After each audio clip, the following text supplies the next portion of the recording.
Warren, you're very welcome to the programme. How are you this morning? Good, thank you, good.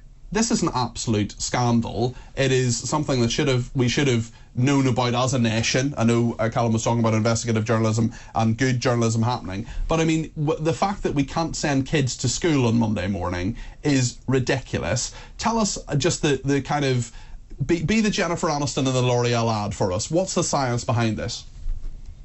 Well, what happened is this became aware in 2018 when a school roof collapsed in a school in Kent. Thankfully, the school collapsed at the weekend, so there was no injuries or deaths. Straight after that, in 2019, there were a couple of reports written by CROSS, which is the Collaborative Reporting of Safer Structures, and the Institute of Structural Engineers produced a guidance note as well. So we've known about it since 2019, and previously there were, I think it goes back to about 96, where there were some papers written where they had some concerns about RAAC concrete and the longevity of it and what could actually happen to it. Effectively, we have hidden dangers with RAAC concrete. We can have corrosion of the reinforcement within the concrete, which can then mean it can just fail without no outward signs because of the way that it's constructed, totally different from normal concrete. I believe at that time, if the government had used the standard that the Institute of Structural Engineers had produced, or the guidance note, we'd have been a lot further down the line. But I think they took a long time to produce their own document, which is unclear, putting it politely, to give that to the schools to actually then have to try and procure, like the services of myself and my company.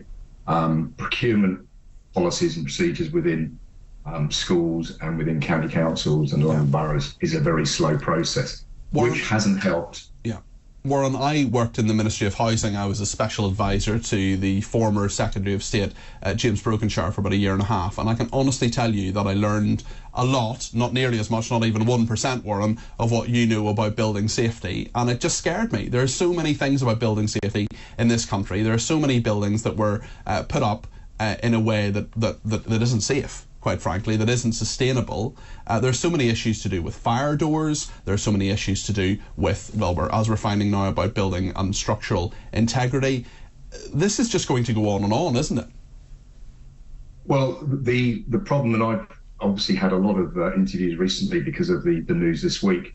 And as I think, as you alluded, it's not actually just confined to schools and hospitals. I've actually, after I think it was back in February, March time, when there was a lot of hoo-ha about RAAC concrete, after an appearance on the TV, I got a phone call from a structural engineer in Wales, went to go and visit a job, and it was actually found in a residential property. So it can be used anywhere. And I think the issue that I would look at what's happened here, and it hasn't exactly been very well run, is we do a lot of work on highway structures, the bridges and such like. There is a very robust maintenance and inspection program that's put in place by the local councils and by National Highways. For schools, hospitals and other assets, high-rise flats, offices, you name it, there is virtually a complete lack of any robust inspection and maintenance program. We don't care. It's amazing that you MOT your car, but you don't check the building you're working in. Yeah.